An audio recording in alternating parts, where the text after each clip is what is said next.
You are now listening to Tribbles and Ecstasy, a production of Holosuite Media. Tune in to our live show every Friday at 7 p.m. Eastern Standard Time.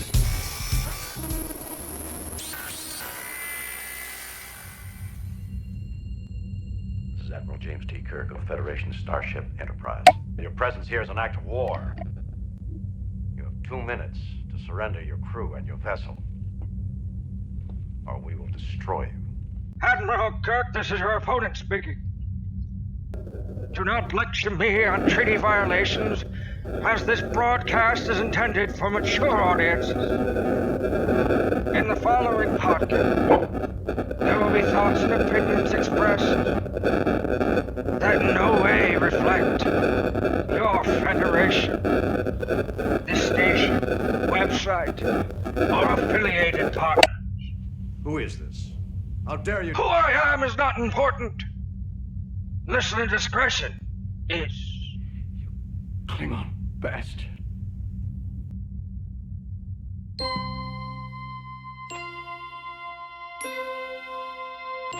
Space, the final frontier.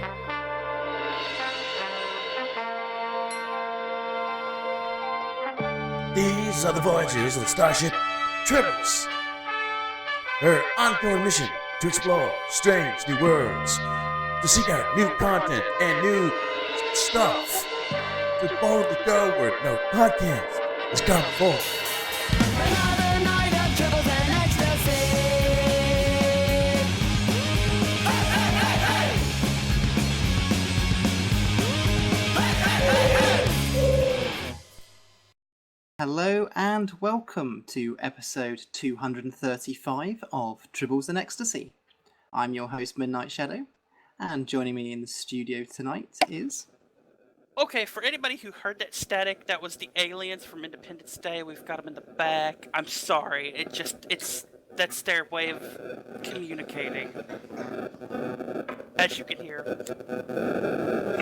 Stu Dog is here. I'm here, and I'm currently contacting the Earth Defense Force from Independence Day to make sure we're taken care of. Timberwolf is here. And we have also got in the studio Maria Rosso and Steve Ricosa from Star Trek Online. Welcome back to the show. Thanks, guys. It's fun to be here again. Great to have you back. Of course, we had you here a couple of months ago. Maria, it was the end of June, and Steve, we had you at the beginning of July, which was about the time just before Agents of Yesterday launched. That would be correct. Yep. So, how have things been since then? Oh, just free and easy, trying to get that console, the console port out. So that was quite a chore. It was really busy. We talked right before we got Agents out, and then from the moment we got Agents out, we were working to get bugs cleared and to get through certification through Microsoft and Sony for the console release. So the short period of time you saw us at STLV was quite a break for us compared to the workload we've been handling. Yeah. I bet. So how has the console release actually gone? It's gone very well. It's gone very smoothly. No emergency downtimes that anyone's seen so far. That we've been able to keep everything running, as Maria knocks on wood. So that was fantastic. It's kind of proof that the time we put into the game to make sure it was stable worked out. A lot of good word of mouth from players, and a lot of good reception. A lot of people actually playing the game. So it's great news all around for us. Ah, fantastic. Now, when it comes to the console, as was sort of noted in a couple of the previous blogs, you can't, of course, share your account that you've got on the PC with any of the consoles, can you? Because they're all different networks. That's correct. Have you had any problems with customers trying to do that at all? No, it's not like there's a path that shows them, early steps on how to do that. It's a question that comes up often enough, but it's not something that people are having problems with, I don't think. Okay, well, that's good. So when it comes to the console, you've of course started off with. We're not at the same stage that you're at with the PC. How soon are you looking to get sort of future updates towards the consoles to sort of get it more up to date with sort of the release of the PCs?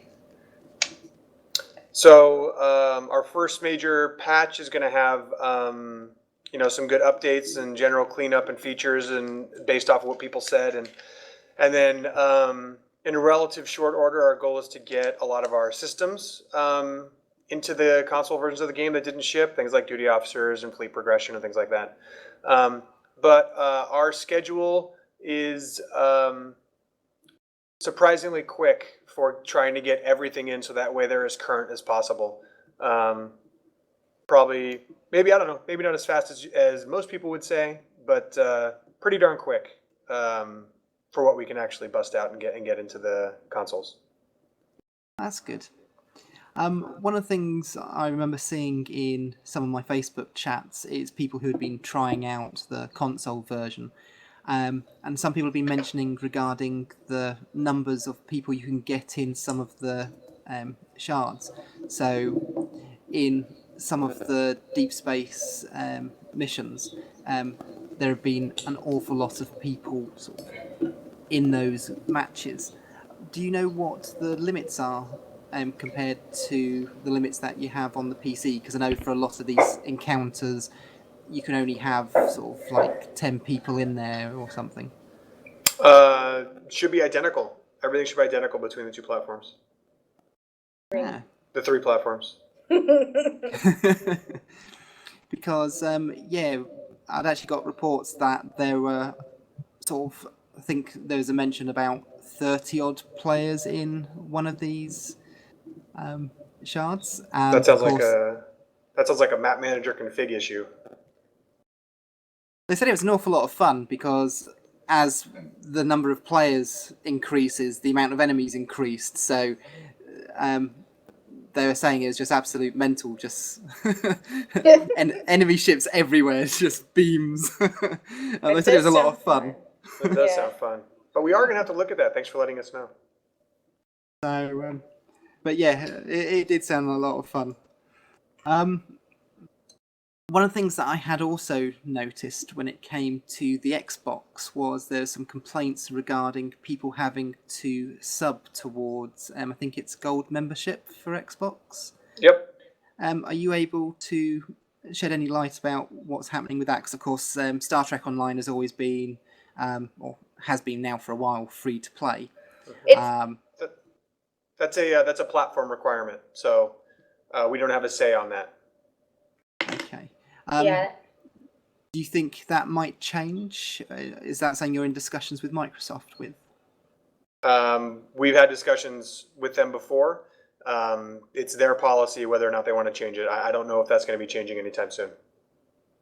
Okay.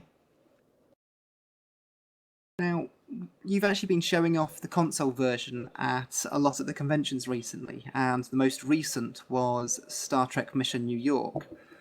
How did that go? Because I know getting set up was a bit of a challenge. I do remember some photos of Maria just sleeping on the job. You could take those any day of the week, though. I mean, it's not like exclusive to that by itself. But it's hard work breaking things. It is. No, it was tough, but it was mainly the situation.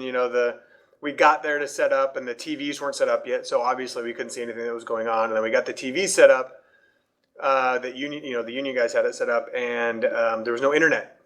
Yeah. And there was no internet for quite some time. And then we had some issues with the IP addresses that we had, and so there's a lot of stuff that goes on behind the scenes that y'all don't have to worry about. A lot, but I mean, I will admit. It was basically 15 minutes before the show actually opened. We had our first successful test, and it worked for the entire show, all 3 days. So it worked. Fantastic. But yeah, it was literally pulling a Scotty 15 minutes before this actually worked. Hooray! So how did people take to the consoles? Because I did hear of some people who were just absolutely awful, naming Elijah from Priority One.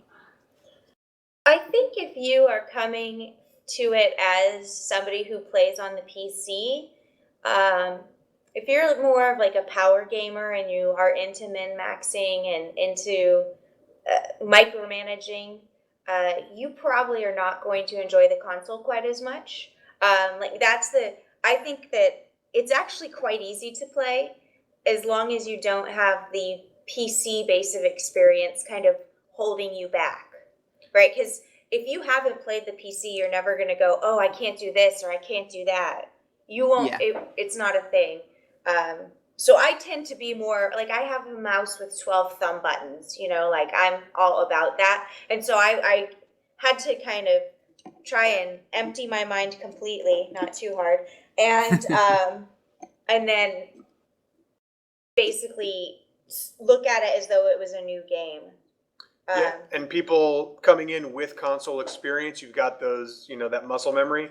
Those people, were easier to pick up. We had a lot of people that came to the booth that, never played games before and were performing well. And, it's tough to sit down in a, 10 or 15 minute demo and come away and be like, oh, I mastered that. So, but, they feel like they saw the fun and just download it for free and they're able to dive in there and play. So, it was, New York was great. New York was great. Ah, wonderful. Had a good food. A lot of good food. Now, still on the same topic of conventions, I know, Steve, you've actually been to quite a few of them, because I know the rest of Star Trek Online have only been to Vegas and Mission New York, but you've been to Germany a couple of times this year. With Destination Star Trek Europe coming up, do you think there's any chance that you might be heading out to Birmingham? I don't think so at this time. I'd have to check with Perfect World. They handle the travel accommodations, but at this time I don't think so. Okay. It would be fun though. Oh yeah. Well, I'm still hoping to go, although, Destination Star Trek are not the best for communication. If people thought Creation was bad, Destinations are an awful lot worse. Now, some people have complained with Agents of Yesterday regarding the amount of content when it's been launched as an expansion. Now, one thing that I've said on other shows is that the console launch and all the lighting changes and everything else was actually part of that. Am I right in saying that, or is there other content to come? Are you able to expand on that at all? So the console lighting didn't go with Agents of Yesterday. That's coming in the next release. Agents had as much episodic content as Delta Rising. You have the intro missions that take you through the original series era, and then you had another 4 or 5 missions that take you through the rest of the story arc through the rest of the game. We had the temporal recruitment. We had the reputation. There's quite a bit in that expansion, and of course the whole new player experience. Yeah, I think it may not have felt like as much because it wasn't all in one lump, whereas Delta Rising was, it started at 50 and all of it happened between 50 and 60.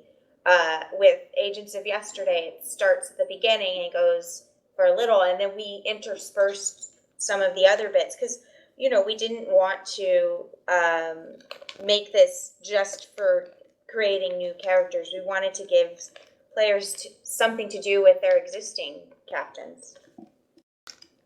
Yeah, because with this release, you've also got stuff for existing characters, which are some of the same missions, but they're in different places as well. Mm-hmm. So, when it came to doing those missions where they are in a different place in the journal, did you have to create new tech to deal with that at all?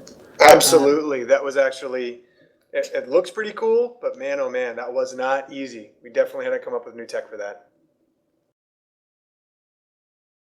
Because, it's just, as you said, sort of for a lot of people, they sort of create a new character that's starting off further in the past than what we've done from starting in 2409, and they've sort of, I know especially with sort of when reading a lot of stuff in the forums, it's just like, well, how can this be an expansion? And it's just like, well, it wasn't just that. So, but yeah, thanks for helping clear some of that up. The last question that I've actually got for you guys is Star Trek timelines for the mobiles have actually been sort of quite successful by the looks of things. Have you guys, now you've got Agents of Yesterday out, have you guys thought a bit more about doing some apps for mobiles and tablets to link in with Star Trek Online at all? No, we've been focusing on our PC updates and getting console out, and then our console updates as well. Okay. Do you think it might be something that you'll revisit at some point? It's possible, but in the interim, we're definitely focused on PC and console development. That's understandable. Yeah, I mean, that's the people who work here. That's what they know, right? We hire people that make a certain type of game, and so we'd have to build up a new infrastructure and all that sort of thing. So you know, and the Timelines guys are doing a great job. So do we really want to muscle in on them? Now, Sunseal, you had some questions. I did? Yes, I did. Okay. So I guess this would be to the both of you, maybe? Mm-hmm. Do you find that the console releases somewhat split the STO dev team? There's always been this talk about things being in development and us seeing products that have been worked on for months and months and months ago, and we're just now talking about it because it's just now coming out for us. Mm-hmm. Yet here we have a console version that will require just as much active development time, if not more, than the PC version. Are you worried that you guys might actually be biting off more than you can chew now that you've actually dealt with the hassles of just getting STO on the console? I don't think so. We've seen our compatriots on Neverwinter handle it, where we're increasing our team size to account for any overhead that we have from handling multiple platforms and getting through certifications. But for the most part, we do what we've been doing for the last almost 7 years, and then just with console in mind, just making sure, we come up with a new mechanic or a new event, everything works well with the controller. But we don't have, right now we have a separate team that handled all of the conversions and are continuing to do that. But no, we should be able to handle without a problem just continuing to develop, because it's going to get to the point eventually where, it's only a few weeks in between a PC launch of a major release and then the console launch of that major release. Fair enough. Dudok, you'd got a question. Yes, I was wondering about PvP in-game, if there was any possibilities of adding new maps and mechanics for it. So we've been talking about future planning for 2017 and beyond, and it's something that's come up. So it's definitely not out of the realm of possibility. Excellent. Especially with the console being brought into it, it's something that new players would like to see on console. Oh yeah. Timberwolf, did you want to take one of the questions from the community?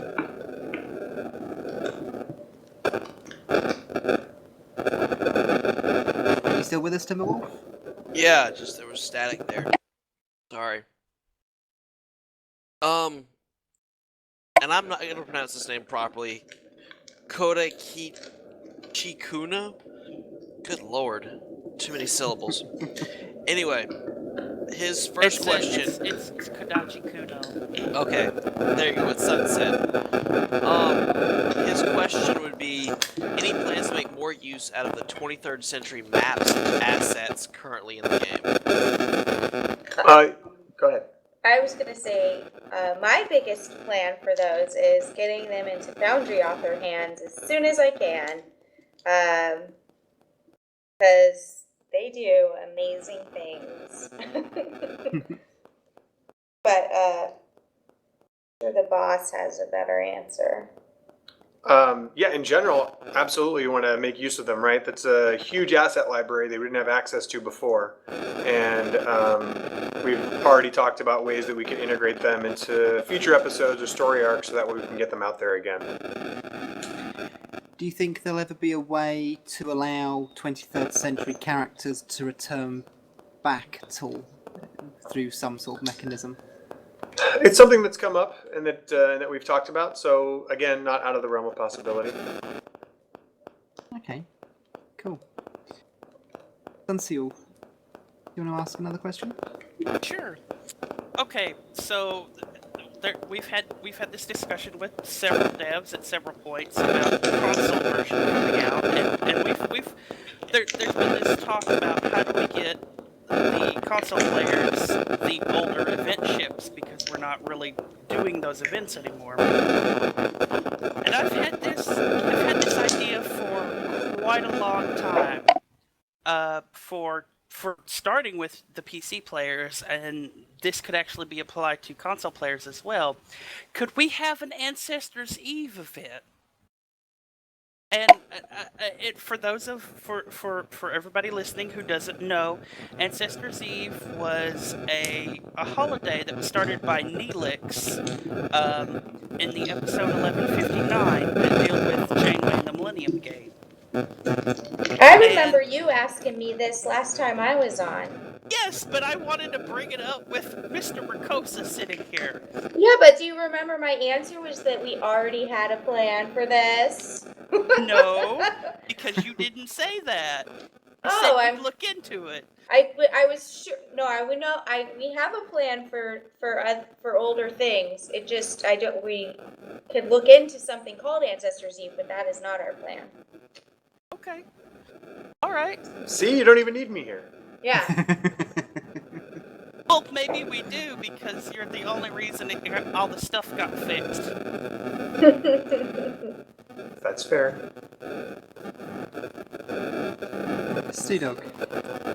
Yes, thank you, Midnight. Yes, so what I've been noticing with each incoming season is that the PvE queue gets longer and longer, with a lot of the older ones seeming to flag down and be rarely played. Had you considered the idea of retiring some of them and or condensing them into missions to add into certain arcs, e.g. adding some of the Undine queues into the Undine arc or some of the Borg ones and combining them into a mission? We've got a plan for what we want to do with the large number of queues that we've talked about. I think it'll be something that gets people into some of those lesser played queues as they become a little bit older and you've got the newer ones out. So I think that would be popular. So I don't want to get into details or timing, but it should be cool and give people a good opportunity to play something they haven't played in a long time and get some good rewards. I hear that what you're asking us to do is to get rid of them. So I'm making that note. Yeah, too much content, erase queues. Yep. Everyone can thank Tribbles and Ecstasy. No, I tease you. So if it happens, we all know that we blame Studog. Yeah. Exactly.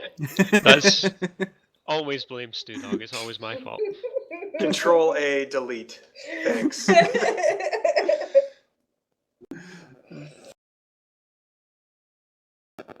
Timberwolf, do you want to Yes. take the next question? Yes, sir. And this actually surprisingly comes from my buddy Darkblade JK.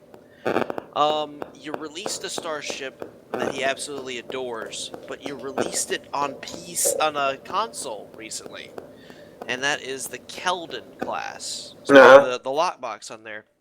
And his question is there any potential date in mind when the assets of that lockbox will be available and distributed on PC, and thoughts on what that rollout might look like? Yes, there is a date for that. and there is an idea for what that will look like. Okay. And we're not But sharing he can't either. tell us. No, see, I would usually just stay silent, but Maria's just going to straight up say, "Yes, we have a plan. We actually know exactly when that's going to go Okay. and how." And it will be not as soon as you want ever, because we just like to tease people. Not really. So it'll only come to us after Christmas. Got it. I don't even remember the timing, so. I do. Oh. This guy breathes calendar. I have to. Somebody does. Okay, so here's a question from Galat. What is your dream feature that you would love to have put in the game but can't? But can't? Yeah, something that is mechanically impossible for you right now to put into the game, but you would love to have in game. I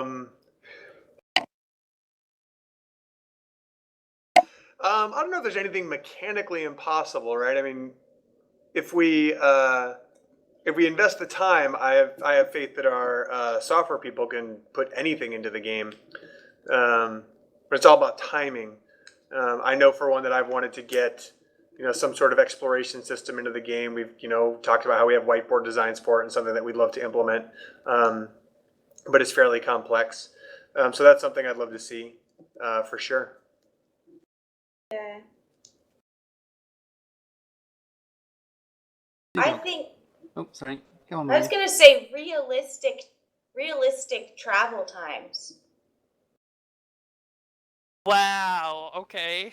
So it takes us 3 days to go from Seoul to the Klingon homeworld. Okay, got it. 3 days. Now it's 3 days to Vulcan, I think. Yeah, you're dreaming. I think it's gonna be like years. I mean, that's what they're called, light years, right? Mm. It's several light years. Mm. So. And then in order to make your ship go faster, you have to actually shovel your dilithium into your warp core. And or shovel your crew in. Yeah, That's one or the it. other. It's It's duty done. officers and They're close to refined game, dilithium. people. It's over. Yep, it's over. It's Boy. getting boring. So Tribbles and Ecstasy forced us to Doom! delete all our queues and give us realistic travel times. I don't know what's going on here. And murder crews.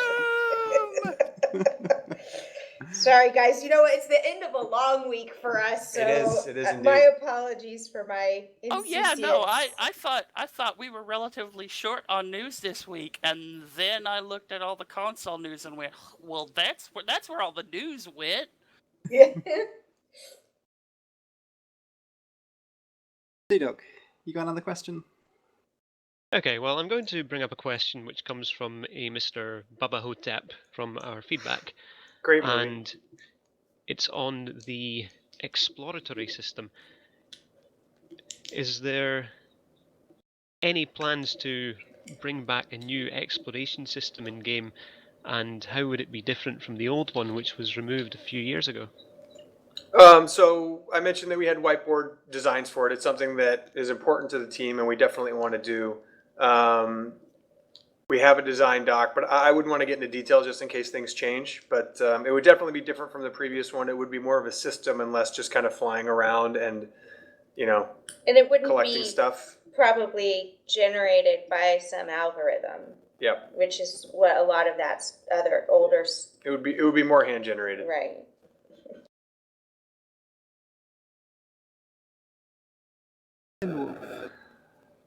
Yes, sir. And, Chozo Elder II, because we were actually talking about his name before we started, so I figured I'd bring him up. The summer ships used to be of a Ryzian theme, and now we've seen a Ferengi and Vorgon ship as far as what our event ship's been. But Yep. with the winter event, it has always been Breen. It's been Breen now for 4 years. Have there been any thoughts of mixing it up a little for the winter event ships? We have thought about it. But the Breen offers such a good cold theme.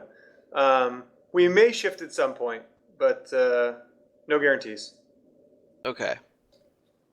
I can't wait for my snowspeeder starship. Oh wait, wrong franchise. Just a bit. I'm still waiting for ground vehicles. That would be nice. Ooh. You want a speeder. I want to run around in an Argo on the planet of galactic peace. You wanna pop by Tashi Station and get some power converters for your speeder? Oh God. No, but I would like to go to the antenna array rather quickly than having to run like through a Gorn Canyon. We talked about it for a little while. We talked about doing that, specifically on the Nimbus map. But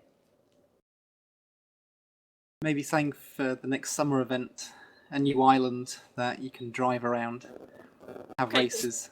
like Speaking of dune events, buggies. Yeah, dune Yeah. buggies with paintball machine guns on there, and that's the event for 15 minutes. Oh my! wasn't the Argo basically a dune buggy? Yeah, it was a dune buggy, and it had some sort of photon cannon on the back. It was a dune buggy that had its own shuttlecraft, for Christ's sakes. Yeah, that was pretty neat. Yeah, that'd be cool if you had to team up with somebody else for the summer event to do it. You had to race against other people. One person was driving, one person was actually firing the weapon.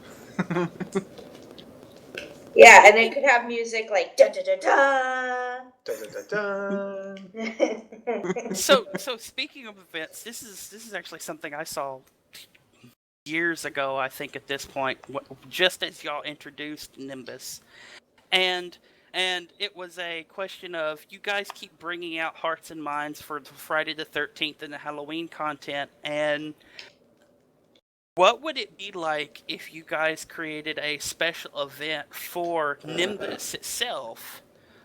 For Halloween, such as a solar eclipse on Nimbus, just for like Halloween, and it increases the level of and drops by the enemies on the planet.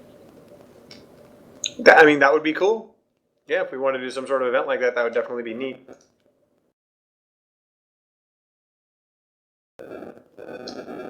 D-Dog, you got another question? Yes, my next question comes from Mushroom with Gully Zero. And Ooh, it's good books. regarding how fast will the features, ships, and other in-game content be added onto the consoles, and how would this affect the delivery of content on the PC? The goal is to, over the catch-up phase, it'll be pretty quick, but when it comes to the standard release cadence, it'll be kind of similar to how Neverwinter runs it, where it comes out on PC first, and then about 4 to 6 weeks later, it's live on console with the same update. So it's not like we'd be making special content for either platform. We're making one game that everyone's playing, just in separate environments. Now, I'm just conscious of time for you, Steve. I know you said that you need to head out shortly. Is there anything that you would like to ask us? No, you asked us. You had some pretty good ideas. Is there any other questions about console or about agents or anything else moving forward that I can give cryptic answers about? Yes. Season 12. Does it Yes. involve the Gorn? No, it does not. Damn. Well, you know. I mean, ish. They're doing all sorts of things, but it's going to be off camera. I mean, Right. it would be really nice to go back to that whole the Gorn are supposed to be having a civil war thing, like was talked about years ago.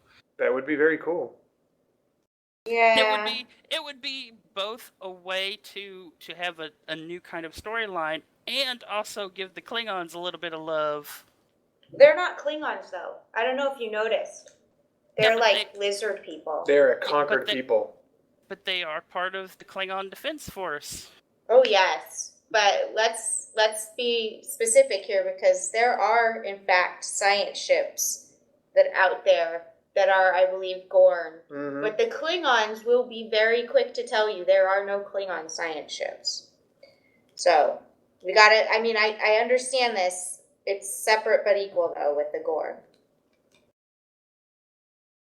On the topic of Klingons and Gorn, a lot of the content we've been getting has been quite sort of Fed-centric, and I know we've got people on sort of the Tribbles team who sort of like to play Klingon and Romulans. With the future content that's actually planned, is there any plans to actually do more content which is more geared towards the other factions? So we've been building towards the alliance now for a while. As we're working with all this future gameplay, we all know that in the Wells era, the Federation is all groups. So we've been working towards that. There's currently an alliance between everyone, so we're still keeping kind of everyone on the same page. Okay. This would make the 4th time the Klingons have joined the Federation. And hopefully not the last. I don't know. The Klingons are very whimsical when it comes to duty and honor. Well, I hear you back there listening, laughing at the word duty. I'm sorry, I can't help it. Naughty girl. I'm 15.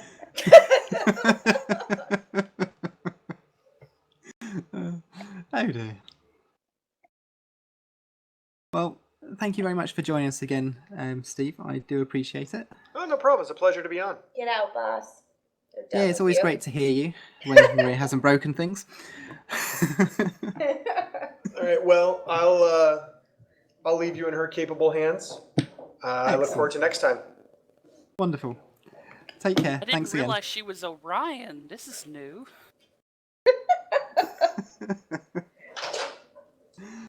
All right, he's left the room. Don't you say anything about me.